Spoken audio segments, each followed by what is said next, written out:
could be, how we're going to make that work with the current institutional setting that we have, which I think, as you described, it is a bit of a deadlock in some respects, but there are some things that we could be able to do, and some legislations and some. And get this working.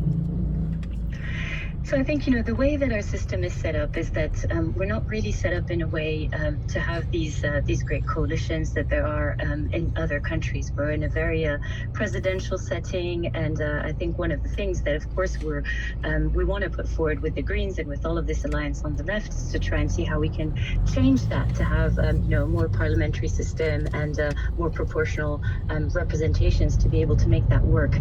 But in terms of how we're going to do this, we can't really form an alliance with Ensemble, with Macron's party, because we don't agree on fundamental issues that we want to put forward. And we've been really critical of the immigration bill, of the pensions reform bill. We don't agree on increasing the minimum wage.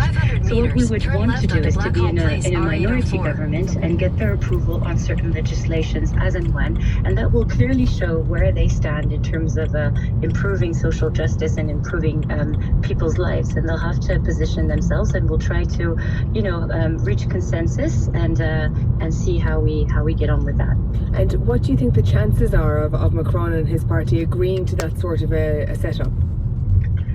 Well, I think it's indispensable that he does. It's the will of the people in a way to have placed us first, and it seems that Macron has struggled to accept certain defeat. We've seen that with the European elections. Although he said, this is it's different. The European elections aren't linked to the national government, but after his party's loss in that election, he called for a snap election at the national level, and now it's tricky for him to recognize that we're in the lead, but he's going to have to, because that's what the people have asked for. And I think it's important that we really try to preserve a clear alternative that's strong on our values, because we've seen that what Macron has done is that he's really enabled the far right to progress, both in terms of the legislation that's been put forward, but also in the discourse of basically putting the left and the right on the same level, a very critical discourse around foreigners, and we've seen that's only created the situation that we're in now. So we need to be really solid on our values and anything that we do next. And can I ask you finally then, when are we going to have some names for the candidacy of the next Prime Minister, do you think? And would you be up for supporting Francois Hollande? Arbor Hill, then turn right onto Viking Place. Well, former president, I don't think he's one of the strong contenders for this post, actually. But the party leaders have come together last night, and they're in discussions around that, and I think they'll come to an agreement in the next week or so. Wow. There are several figures from the France Insoumise, or from my party, from the Green Party, who are a little bit in the middle of these three key parties, which are also the Socialist Party.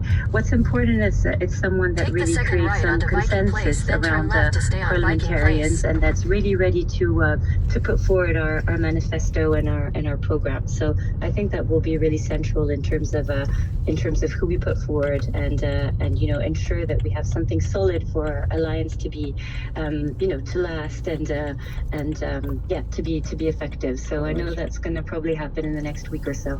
Charlotte Ottman, VA, thank you very much for joining us on the program this evening.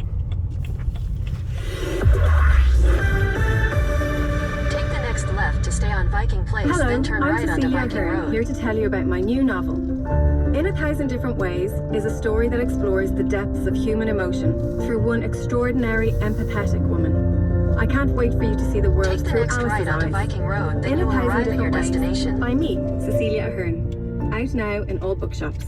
Sometimes the best things come in small packages, like the Fiat 500 you could win if you take out a car insurance policy with An Post Insurance. Get great cover at a great price and a chance to win a fantastic electric Fiat 500. Get a quote now at onpostinsurance.ie. Acceptance criteria, terms and conditions apply and are available at onpostinsurance.ie/promotions. Competition ends July 31st, 2024. One Direct Ireland Limited, trading as An Post Insurance, is regulated by the Central Bank of Ireland. One Direct Ireland Limited is a wholly owned subsidiary of An Post. RTE Radio 1. Pretty romantic, pretty magical. Pretty Woman the Musical is now on at Bord Gosh Energy Theatre. It's stunning. Fabulous.